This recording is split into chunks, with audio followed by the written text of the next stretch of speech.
Welcome to our special show on doctors day. मैं हूं आपके साथ रचना। आज हम एक खास शख्स से बात करने वाले हैं। पेशे से डॉक्टर हैं, तो जाहिर सी बात है गायनेकोलॉजिस्ट है। नाम है डॉक्टर शहला जमाल।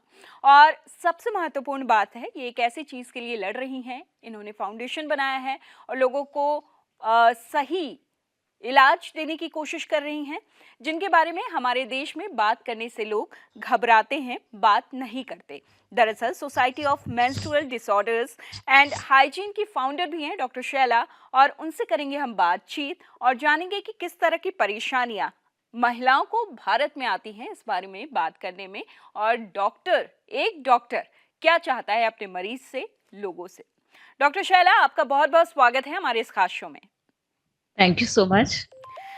सबसे पहला सवाल तो मेरा यही है कि what was the problem, what was the thought behind this, जो आपने ये फाउंडेशन खड़ा किया, और आपको क्यों लगा कि ये एक परेशानी है और इससे लोगों को लड़ने के लिए इस फाउंडेशन की ज़रूरत है, इसकी मदद से आप उन तक हेल्प पहुंचा सकती हैं। बहुत बहुत शुक्रिया रचना जी, मुझे यहाँ पर आमंत्रित करने के लिए और मेरे जो विचार हैं आप लोगों के साथ साझा करने के लिए। आपने पूछा कि society of menstrual disorders and hygiene management किस तरह से ये शेप अप हुई। ये काम एक्चुअली मैं लगभग पिछले 13-14 साल से कर रही हूँ। मैं आर्मी बैकग्राउंड से हूँ, तो भारत के हर हिस्से में लगभग अपने कदम रख चुकी हूँ। और हर जगह जाकर हम लोग देखते, जब मैं अपने पेशेंट से जुड़ती थी, तो एक ये सब्जेक्ट था मेंस्ट्रुएशन, जिसके बारे में मरीज होने के बावजूद वो हमसे बात कंफर्टेबली नहीं करते थे। जब मैंने आगे बढ़ना शुरू किया, क्योंकि इस ये एक जड़ है, ये हमारे रिप्रोडक्शन के लिए ये हमारी जड़ है, और इसके बारे में हम बात करने में इतना हेजिटेट कर रहे थे कि बहुत सारी बीमारियां इससे जन्म ले रही। तब हमने सोचा कि क्यों ना लोगों के मरीज बनने से पहले उनके घर जाकर, उनके पास जाकर उनको बताया जाए कि मेंस्ट्रुएशन कितना महत्वपूर्ण है। दूसरी चीज जो थी वो इसके बारे में एसोसिएटेड जो मिथ्स और टेबूज हैं और जो मिसकंसेप्शंस हैं और शर्म का एक एहसास है। बहुत पढ़े लिखे लोग हों या बिल्कुल जो पढ़ना लिखना नहीं जानते हैं, जिनको सोसाइटी के बारे में बिल्कुल कॉन्शियस नहीं है, बहुत फॉरवर्ड नहीं है, वो लोग भी इस बारे में बात करने से कतराते हैं। तो हमने इस शर्म को खोलने के लिए, इस चुप्पी को तोड़ने के लिए ये मुहिम शुरुआत की। और जब हमें लगा कि इस काम को एक शेप देना चाहिए, एक ऑर्गेनाइजेशन का नाम देना चाहिए, तो 4-5 साल पहले हमने ये सोसाइटी रजिस्टर कराई और बहुत सारे लाइक माइंडेड डॉक्टर्स इसके साथ जुड़े।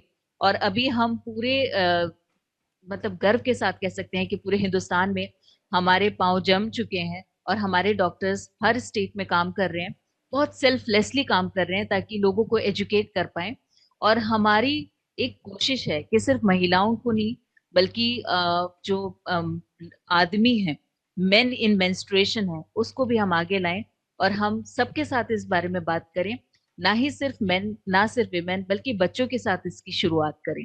तो हमारे बहुत सारे प्रोजेक्ट्स हैं जी। जो इसके अराउंड चल रहे हैं, और इससे जुड़ के हमारे साथ मेरे ख्याल से अब तक 2.5 लाख लोग हमसे जुड़ चुके हैं और हमारे साथ काम कर चुके हैं। मतलब समझिए कितने लोगों को आपकी ज़रूरत थी। 2.5 लाख तो अभी हो चुके हैं। What were the challenges faced by you, जब आपने ये तब सब कुछ शुरू किया होगा उस वक्त, किस तरह की मुश्किलें आई? और बहुत ज्यादा, इनफैक्ट जैसा हम सोचते हैं कि बीइंग डॉक्टर हमारे लिए बहुत आसान रहा होगा, यकीन मानिए रचना, हमें बहुत सारी जगह से तो भगा दिया गया। जब हम स्लम एरियाज में जाते थे और झुग्गी झोपड़ी एरियाज में जाते थे, क्योंकि वहीं पे सबसे ज्यादा जरूरत है, अगर मैं कहूँ कि सबसे ज्यादा जरूरत कहाँ पर है, तो वहां तो लोग हमारा मजाक उड़ाते थे, हमारे मुंह पे दरवाजे बंद कर देते थे। फिर हमें वहां के कम्युनिटी लीडर्स को बहुत समझाना पड़ता था। इनफैक्ट कई बार कहा कि डॉक्टर साहब इधर नहीं आने चाहिए, अगर उन्हें बात करनी है तो प्रेगनेंसी पे बात कर सकती हैं, एनीमिया पे बात कर सकती हैं, ये मेंस्ट्रुएशन पे हम बात नहीं करवाएंगे, हमारी लड़कियां मतलब इसमें कंफर्टेबल नहीं होंगी। तो चैलेंजेस तो बहुत सारे थे, ट्रैवल रिलेटेड इश्यूज। इनफैक्ट एक दो बार मैं ट्राइबल एरियाज में भी गई, तो वहां पर अपनी सेफ्टी के भी थोड़े से कंसर्न्स हुए। लेकिन मुझे लगता है कि हिम्मत जब ऊपर वाला देता है तो मदद भी आ ही जाती है। और इस तरह से हम लोग लोकल जो कम्युनिटी वर्कर्स हैं, डिफरेंट एनजीओज हैं, उनके साथ मिलकर हमने काम किया और हम आगे बढ़ते गए। डॉक्टर्स डे है और आपका मैसेज क्या है डॉक्टर्स डे के लिए, और your message on doctors day specially जो आपके मरीज होंगे या जो आम लोग हैं और जो डॉक्टर्स को लेकर आजकल बहुत सारे मिथ बन गए हैं, बहुत सारी घटनाएं और खबरें भी सामने आती हैं। डॉक्टर्स डे पे बस मैं ये कहना चाहूंगी कि ये बहुत बार कहा जा चुका है कि डॉक्टर्स भी इंसान हैं। मैं ये कहना चाहूंगी कि डॉक्टर्स भी बहुत अच्छे इंसान हैं, बहुत खूबसूरत इंसान हैं।